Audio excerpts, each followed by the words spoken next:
എൻ്റെ രാവിലെയുള്ള പ്രാർത്ഥനയൊക്കെ കഴിഞ്ഞ ശേഷം ഞാൻ എപ്പോഴും ഇങ്ങനെ തന്നെയാണ്. രാവിലെ തന്നെ ഇങ്ങനെയുള്ള കാഴ്ചകൾ കാണാൻ വരുന്നതിൻ്റെ ഒരു മെയിൻ കാര്യം എന്താന്ന് വെച്ചാൽ നല്ല ഒരു പോസിറ്റീവ് എനർജി റീചാർജ് ചെയ്യാൻ വേണ്ടി തന്നെയാണ് കേട്ടോ.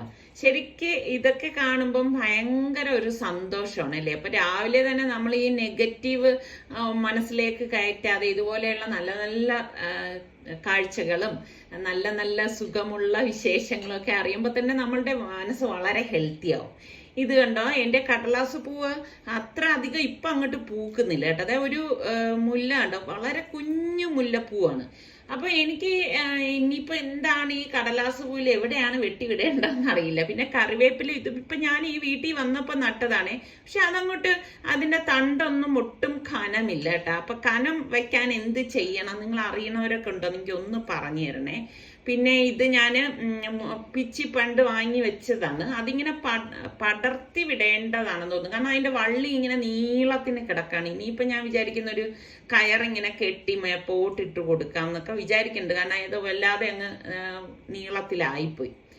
അപ്പൊ ഇത് ഞാൻ റേഷൻ കടയിൽ നിന്ന് കിട്ടിയ ചാക്കരിയാണ് കേട്ടോ. അപ്പൊ അത് നന്നായിട്ട് കഴുകിയിട്ട് ഇതുപോലെ കുതിരാനായിട്ട് വെച്ചിട്ടുണ്ടായിരുന്നു. അപ്പൊ കുറച്ച് കൂടുതലുണ്ടായിരുന്നു. അപ്പൊ ഞാൻ വിചാരിച്ച് ഇത് ഇനിയിപ്പോ പൊടിപ്പിക്കാന്ന് വിചാരിച്ച്, അതുകൊണ്ടാണ് ഇപ്പം കഴുകി കുതിർത്തെടുത്തത്. സാധാരണ ഞാൻ പച്ചരിയാണ് ഇങ്ങനെ പൊടിപ്പിച്ചെടുക്കുന്നത് കേട്ടോ. അപ്പൊ എൻ്റെ അടുത്ത് പലരും ഇങ്ങനെ ചോദിക്കാറുണ്ട് അരിമാവ് എങ്ങനെയാണ് ഇത് എടുക്കുന്നതെന്നൊക്കെ. ചാക്കരി ഞാനിപ്പോ ഫസ്റ്റ് ടൈമാണ് കേട്ടോ കഴുകി, കുറച്ച് കൂടുതൽ ഞാൻ പറഞ്ഞില്ലേ കിട്ടിയത് കൊണ്ട്. അപ്പൊ കഴുകിയിട്ട് ഞാൻ കുതിർത്ത് ഇതിപ്പം പൊടിപ്പിക്കാനായിട്ട് കൊണ്ടുപോവാണ്. അപ്പൊ ഇതൊക്കെ ഈ അപ്പോഴപ്പോഴുള്ള ജോലികൾ പെൻഡിങ് വെക്കാതെ അപ്പോഴപ്പോഴൊക്കെ ചെയ്ത് തീർത്തു കഴിഞ്ഞാൽ നമുക്ക് ജോലിഭാരം ശരിക്ക് കുറവ് തന്നെയാണ് കേട്ടോ. അപ്പം നമ്മളുടെ വീടിന് അടുത്ത് തന്നെയാണ് മില്ലുള്ളത്. അപ്പൊ ആ മില്ലിൽ വന്നിട്ടാണ് ഞാൻ പൊടിപ്പിക്കുന്നത്.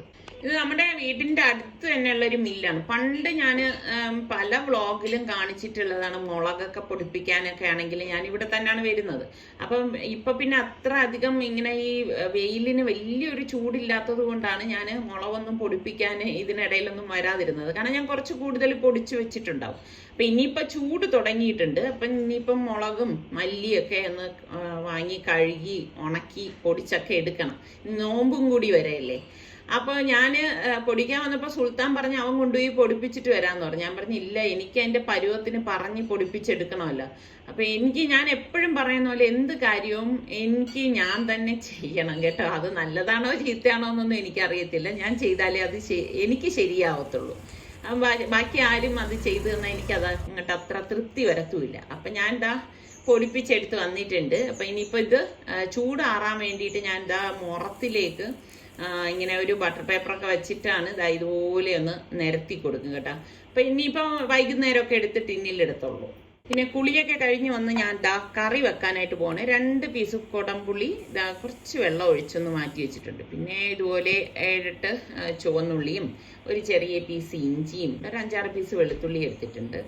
അപ്പോൾ ഇതൊക്കെ ഞാനൊന്ന് വൃത്തിയാക്കി എടുത്തിട്ടുണ്ട്. അപ്പോൾ ചതയ്ക്കുന്ന കല്ലിൽ വെച്ചിട്ട് ഞാനൊന്ന് ചതച്ചെടുക്കേന്. ചില കറികളൊക്കെ നമ്മൾ ഈ ഇഞ്ചി വെളുത്തുള്ളി പേസ്റ്റ് ഉപയോഗിക്കുന്നതിൽ നിന്ന് നല്ലത് ഇതുപോലെ ചതച്ചൊക്കെ എടുക്കുന്നതാണ് കേട്ടോ.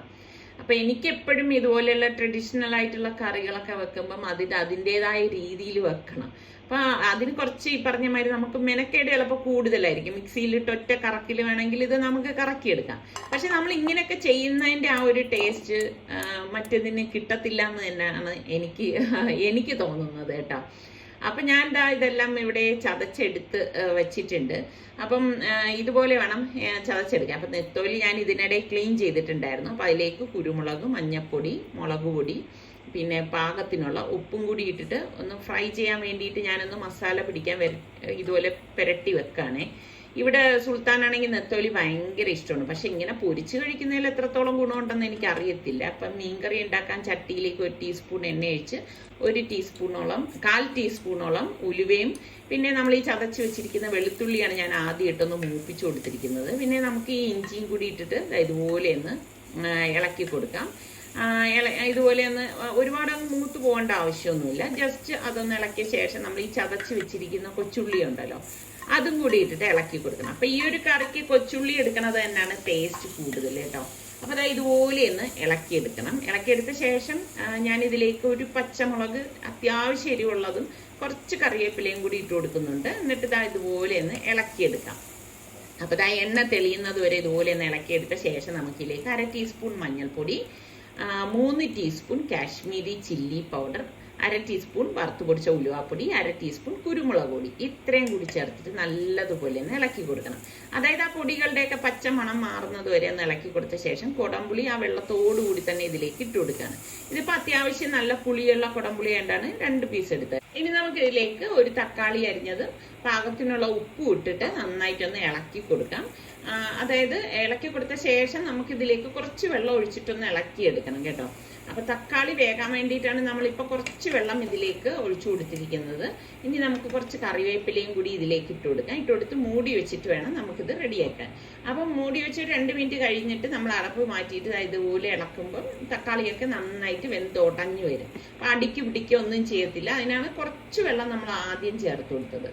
ഇതുപോലെ ഈ മസാലക്കൂട്ട് നല്ല ഒരു പരുവമായിട്ട് വരും. അതായത് ഈ എണ്ണയൊക്കെ തെളിയുന്ന പരുവത്തിൽ നിൽക്കുമ്പോഴേക്കും നമുക്കിതിലേക്ക് പാകത്തിനുള്ള വെള്ളം ഒഴിച്ചു കൊടുക്കാം. ചൂടുവെള്ളം തന്നെ ഒഴിച്ചു കൊടുക്കാൻ ശ്രദ്ധിച്ചേക്കണേ. എങ്കിലേ കറികൾക്ക് നല്ല ഒരു ടേസ്റ്റ് ഒക്കെ കിട്ടത്തുള്ളൂ. അപ്പോൾ നല്ലതുപോലെ ഒന്ന് ഇളക്കി കൊടുത്ത ശേഷം നമുക്ക് മൂടി വെച്ച് അതൊന്ന് തിളപ്പിച്ചെടുക്കാം. അപ്പോൾ ഈ തിള വന്ന ശേഷം നമുക്ക് കഴുകി ഞാൻ മീൻ വരഞ്ഞു വെച്ചിട്ടുണ്ട്. മത്തിയാണ് കേട്ടോ, നെയ്മത്തിയല്ല, സാധാരണ മത്തി. അപ്പോൾ ആ മത്തി ഇതിലേക്ക് ഇട്ട് കൊടുക്കണം. വരഞ്ഞ് ഇതുപോലെ ഇടാനുള്ള കാര്യം എന്താണെന്ന് വെച്ചാൽ ആ ഒരു മസാലയൊക്കെ ഉള്ളിലേക്ക് കടക്കാൻ വേണ്ടിയിട്ടാണ് ഇതുപോലെ ഞാൻ വരഞ്ഞിട്ടത് കേട്ടോ. ഇനി സ്പൂൺ കൊണ്ടൊന്നും കുത്തി ഇളക്കണ്ട. എന്നിട്ട് 1-2 കറിവേപ്പിലയും പിന്നെ വാഴയില വെച്ച് ഞാൻ മൂടിയിട്ട് അടച്ചു വെച്ച് ഇത് റെഡിയാക്കുകയാണ്. ഇനി നമുക്ക് ഞാൻ ഗരം മസാല പൊടി ഉണ്ടാക്കാൻ പോകണം. എൻ്റെ കയ്യിൽ ഗരം മസാല തീർന്നു പോയി. അപ്പം ഞാനിവിടെ കുറച്ചധികം പെരിഞ്ചീരം എടുത്തിട്ടുണ്ട്. പിന്നെ പട്ട, ഗ്രാമ്പൂ, ഏലക്കായ, അതുപോലെ തന്നെ നമ്മളുടെ ഈ കസ്കസ് ഉണ്ടല്ലോ, അതെല്ലാം കൂടി ചേർത്തിട്ടിട്ടാണ് ഞാൻ ഇതുപോലെയൊന്ന് മസാലക്കൂട്ട് റെഡിയാക്കണം. ഞാനിങ്ങനെ ചിക്കന് വേറെ മട്ടന് വേറെ അങ്ങനെയൊന്നും അല്ല കേട്ടോ. അപ്പം ഇതിൻ്റെ ഇടയിൽ ഞാൻ നമ്മളുടെ വാഴയില എടുത്ത് മാറ്റിയിട്ട് നോക്കാണ്. അപ്പം കറിയൊക്കെ കണ്ട വാഴയില വെച്ച് മൂടിയിട്ട് നിങ്ങൾ കറി ഉണ്ടാക്കി വെക്കും. നല്ല ടേസ്റ്റാണ് കേട്ടോ, നല്ല മണമാണ്. കറി ഇതുപോലെ ഒന്ന് ചുറ്റിച്ചു കൊടുക്കേ ആവാവൂ. അപ്പോൾ ഒരുപാട് നേരം ഇട്ട് നമ്മളിത് വേഗിച്ച് എടുക്കാൻ വേണ്ട. പിന്നെ ഞാൻ 2-3 തണ്ട് കറിവേപ്പിലയും കൂടി വെച്ച് അടച്ചു വെച്ചിട്ട് ഗ്യാസ് ഓഫ് ചെയ്യാണ് കേട്ടോ. അപ്പോൾ നമ്മളുടെ മസാലക്കൂട്ട് വറുത്ത് ഒരുപാട് അങ്ങ് റോസ്റ്റ് ആവണ്ട. ഈ ഒരു കളറിൽ അത് പൊട്ടിത്തുടങ്ങുന്ന സമയം നമുക്ക് ഇതിൽ നിന്ന് മാറ്റാം. അപ്പോൾ ഈ ഗരം മസാല ഉണ്ടാക്കുന്നതിൻ്റെ ഡീറ്റെയിൽ ആയിട്ടുള്ള വീഡിയോ ഒക്കെ ഞാൻ ഇതിന് മുൻപ് പോസ്റ്റ് ചെയ്തിട്ടുണ്ട് കേട്ടോ. അപ്പോൾ നമ്മുടെ കറി കണ്ട എണ്ണയൊക്കെ തെളിഞ്ഞ് നല്ല പരുവത്തിനായിരിക്കുന്നുണ്ട്. അപ്പോൾ നമുക്ക് ഊണ് കഴിക്കാറാകുമ്പോൾ നല്ല അടിപൊളി നല്ല കുറുകിയ ചാറോട് കൂടിയിട്ടിരിക്കും ഈ ഒരു കറി കേട്ടോ. അപ്പോൾ ഇങ്ങനെ മിക്കവാറും ഉണ്ടാക്കുന്നതായിരിക്കും. ഉണ്ടാക്കാത്ത ആരെങ്കിലും ഒക്കെ ഉണ്ടെങ്കിൽ നിങ്ങൾ മത്തിയൊക്കെ കിട്ടുമ്പോൾ ട്രൈ ചെയ്ത് നോക്കും. മത്തിയിലാണ് ഇങ്ങനെ കറി വെച്ചാൽ നല്ല ടേസ്റ്റ് കിട്ടുന്നത് കേട്ടോ. ഒരുപാട് വെള്ളമൊന്നും ഒഴിക്കരുത്. ഈ ഒരു പരുവത്തിന് വേണം എടുക്കാൻ.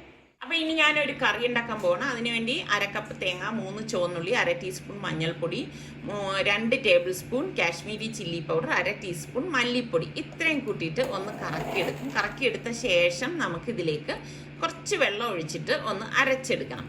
അപ്പം മീനില്ലാതെ ഉണ്ടാക്കുന്ന ഒരു മീൻ കറിയാണ് കേട്ടോ. അപ്പം ചട്ടിയിലേക്ക് ഞാൻ 1 ടേബിൾ സ്പൂണോളം വെളിച്ചെണ്ണ ഒഴിച്ചത് ഇതുപോലെ ഒന്ന് ചുറ്റിച്ചു കൊടുക്കും. ചട്ടി പുകയാതിരിക്കാനാണ് നമ്മൾ ഇതുപോലെ ചട്ടിയിൽ എണ്ണ ഒഴിച്ച് ചുറ്റിച്ചു കൊടുക്കുന്നത്. പിന്നെ നമുക്ക് 1/2 ടീസ്പൂണ് ഉലുവയിട്ട് പൊട്ടിച്ച ശേഷം ചതച്ച് വെച്ചിരിക്കുന്ന ഒരു 5-6 വെളുത്തുള്ളി എല്ലിയും ഒരു ചെറിയ പീസ് ഇഞ്ചിയും കൂടി ഇതിലേക്ക് ഇട്ടിട്ട് മൂപ്പിച്ചു കൊടുക്കാം. പിന്നെ 7-8 ചുവന്നുള്ളി ഞാൻ നീളത്തിൽ അരിഞ്ഞതും കൂടി ഇതിലേക്ക് ചേർക്കുന്നുണ്ട്. ഇതുപോലെ ഒന്ന് വഴറ്റിയതിൽ നിന്ന് ഏകദേശം 1.5 ടേബിൾ സ്പൂണോളം ഞാനൊന്ന് മാറ്റി വെക്കുകയാണ് കേട്ടോ. ഇത്രയും മാറ്റി വെക്കുന്നുള്ളൂ. എന്നിട്ട് ഇത് നല്ലതുപോലെ ഒന്ന് വഴറ്റിയെടുക്കുകയാണ്. ഈ വഴണ്ടി വന്നിരിക്കുന്നതിൽ നമുക്ക് ഒരു തക്കാളി, 2 പച്ചമുളക്, കുറച്ച് കറിവേപ്പില, ഇത്രയും കൂടി ചേർത്തിട്ടൊന്ന് ഇളക്കി കൊടുക്കണം. അപ്പോൾ ഇതിലേക്ക് നമുക്കിനിയിപ്പോൾ പാകത്തിനുള്ള ഉപ്പും കൂടി ചേർത്ത് കൊടുക്കണം. അപ്പം മീൻ കറിയുടെ അതേ ടേസ്റ്റ് തന്നെയായിരിക്കും ഈ ഒരു കറിക്ക് കേട്ടോ. മീനില്ല എന്നുള്ള ആ ഒരു കാര്യം മാത്രമേ ഉള്ളൂ. അപ്പം നിങ്ങൾ ഇതൊന്ന് ട്രൈ ചെയ്ത് നോക്കുക കേട്ടോ. എന്നിട്ട് ഞാൻ ഒരു കുടംപുളി കുറച്ച് വെള്ളത്തിൽ ഇട്ടിട്ടുണ്ടായിരുന്നു. അതും കൂടി ആ വെള്ളത്തോടു കൂടി തന്നെ ഒഴിച്ചു കൊടുക്കുകയാണ്. ഇതുപോലെ ഒഴിച്ചു കൊടുത്ത ശേഷം നമുക്കിതിലേക്ക് നമ്മൾ ഈ അരച്ച് വെച്ചിരിക്കുന്ന ഈ അരപ്പുണ്ടല്ലോ, അരപ്പ് ഫുള്ളായിട്ട് നമുക്കിതിലേക്ക് ഇട്ട് കൊടുക്കാം. അപ്പോൾ നമ്മൾ അരപ്പ് കറിക്കാൻ എടുക്കുമ്പോൾ തേങ്ങയുടെ അളവ് കൂടണ്ടേ. കൂടിക്കഴിഞ്ഞാൽ ആ കറിക്ക് ഒരു ടേസ്റ്റും ഉണ്ടാവത്തില്ല. ഇതൊക്കെ കണക്കിനൊക്കെ എടുത്താലേ കറികൾക്ക് നല്ല ടേസ്റ്റ് ഉണ്ടാവത്തുള്ളൂ. അപ്പൊ അതാ ഇതുപോലെ ഒന്ന് ഇളക്കി കൊടുത്ത ശേഷം പാകത്തിനുള്ള വെള്ളം ഇതിലേക്ക് ഒഴിച്ചു കൊടുക്കാം. ഞാനിവിടെ മിക്സിയുടെ ജാറിൽ തന്നെ പാകത്തിനുള്ള വെള്ളം എടുത്തിട്ട് ഇതാ ഒഴിച്ചു കൊടുക്കാണ്. എന്നിട്ട് നന്നായിട്ടൊന്ന് ഇളക്കി കൊടുക്കാം. വെള്ളത്തിന്റെ അളവ് കൂടണ്ട കേട്ടോ. കൂടിക്കഴിഞ്ഞാലും അത്ര ഒരു ടേസ്റ്റ് ഉണ്ടാകത്തില്ല. കറക്റ്റ് പരുവത്തിന് എടുത്താൽ മതി. എന്നിട്ട് നമുക്ക് മൂടി വെച്ച് ഇതൊന്ന് റെഡിയാക്കി എടുക്കണം. ഒരു 2-3 മിനിറ്റ് കഴിയുമ്പോൾ തന്നെ ഇതാ കറി നല്ല തിള വരും. അപ്പൊ ഇത്രയേ ഉള്ളൂ. തിളച്ച് ഇനിയിപ്പോൾ ഓവറാക്കി അങ്ങ് തിളപ്പിക്കേണ്ട ആവശ്യമില്ല. ഇത് തന്നെയാണ് കറി. പെട്ടെന്ന് റെഡിയാക്കി എടുക്കാം. അപ്പൊ നമുക്ക് അതൊന്ന് താളിച്ചിടാൻ വേണ്ടിയിട്ട് 1 ടേബിൾ സ്പൂൺ വെളിച്ചെണ്ണയിൽ കുറച്ച് കടുക് ഇട്ട് പൊട്ടിച്ച ശേഷം നമ്മൾ ഈ മാറ്റി വെച്ച ഉള്ളി ഇഞ്ചിയുടെ കൂട്ടുണ്ടല്ലോ, അത് ഇതിലേക്ക് ഞാനൊന്ന് മൂപ്പിച്ചിട്ട് കൊടുക്കുകയാണ്. ഇതോടൊപ്പം തന്നെ 2 വറ്റൽമുളകും കൂടി ഇതുപോലെ ഇട്ട് കൊടുത്ത് കുറച്ച് കറിവേപ്പില ഇട്ട് കൊടുക്കുന്നുണ്ട്. ഇനി നമുക്കിതിലേക്ക് 1/4 ടീസ്പൂണോളം ഞാൻ മുളക് പൊടി ചേർത്ത് കൊടുക്കുന്നുണ്ട്. നല്ലൊരു കളർ കിട്ടാൻ വേണ്ടിയിട്ടാണ്. നമുക്ക് ഇത് കറിയിലേക്ക് ഒഴിച്ചു കൊടുക്കാം. അപ്പൊ നല്ല ടേസ്റ്റി ആയിട്ടുള്ളൊരു കറിയാണ്. ട്രൈ ചെയ്യാത്തവർ ട്രൈ ചെയ്ത് നോക്കിയിട്ട് ഫീഡ്ബാക്ക് തരണം കേട്ടോ. എങ്ങനെയുണ്ട്, നിങ്ങൾക്ക് ഇഷ്ടപ്പെട്ടോ എന്നൊക്കെ ഉള്ളത്. ശരിക്കും പറഞ്ഞാൽ ചോറിന് ഇനിയിപ്പോൾ കറികളൊന്നും ഇല്ലെങ്കിൽ ഈ ഒരു കറി ഉണ്ടാക്കിയെടുക്കാൻ എളുപ്പമാണ് കേട്ടാ. എല്ലാവർക്കും ഇഷ്ടപ്പെടുകയും ചെയ്യും. ആൾക്കാർ കഴിക്കുന്നവരായാലും മീന് തപ്പിയെടുക്കും. അതായത് കണ്ടോ, നമ്മളുടെ മത്തിക്കറി നല്ല കുറുകി ഇരിക്കുകയാണ് ഇപ്പം. അപ്പം അത് കുറുകിയ കറി ആയിട്ടാണ് കുറച്ച് ചാറോട് കൂടിയിട്ട് കറി ഞാൻ വെച്ചത്. അപ്പം നമ്മളുടെ മസാലക്കൂട്ട് ഇതാ ഇവിടെ ഒന്ന് തണുത്തിട്ടുണ്ട്. അപ്പം ഞാൻ ഇതൊന്ന് പൊടിച്ചെടുക്കണം. അപ്പം ഇതിനു മുൻപ് ഞാൻ ഇതുപോലെ മസാലക്കൂട്ട് കാണിച്ചപ്പോൾ ഒരുപാട് പേര് ചോദിച്ചു ഇത്രയും പെരിഞ്ചീരകം വേണമെന്ന്. പെരിഞ്ചീരകം വേണം കേട്ടോ. ഞാൻ എൻ്റെ മസാലക്കൂട്ടിൽ ഇങ്ങനെ തന്നെയാണ് ഉണ്ടാക്കുന്നത്. അല്ലെങ്കിൽ എന്തെന്ന് വെച്ചാൽ മറ്റ് മസാലകളുടെ കവർപ്പുണ്ടാവും. അപ്പോൾ ഞാൻ എൻ്റെ മസാലപ്പൊടി എനിക്ക് ഭയങ്കര ഇഷ്ടമാണ്. അത് നല്ല മണമാണ്, നല്ല ടേസ്റ്റുമാണ് കേട്ടോ. അപ്പം നിങ്ങൾ നോക്ക് സലു കിച്ചൻ മസാലപ്പൊടി എന്ന് പറഞ്ഞ് നോക്കി സെർച്ച് ചെയ്താൽ നിങ്ങൾക്ക് കിട്ടും അതിൻ്റെ കറക്റ്റ് മെഷർമെൻറ്റ്. അപ്പം ഞാൻ നമ്മളുടെ നെത്തോലി മീൻ ഒന്ന് ഫ്രൈ ചെയ്തെടുക്കാനായിട്ട് പോവാണ്. അപ്പം ഞാൻ ഇതിലിപ്പോൾ ഡീറ്റെയിൽ ആയിട്ട് എനിക്ക് അങ്ങനെ മെഷർമെന്റ് കറക്റ്റ് പറയാത്തതെന്ന് വെച്ചാൽ ഇത് നമ്മളൊരു വ്ളോഗ് രീതിയിലല്ലേ കാണിക്കണത്. അപ്പം അതുകൊണ്ടാണ് എനിക്ക് ഇതിലിപ്പോൾ ഞാൻ ഡീറ്റെയിൽസ് ആയിട്ട് എനിക്ക് ആ ഓരോന്നും പറഞ്ഞു തരാൻ പറ്റാത്തത്.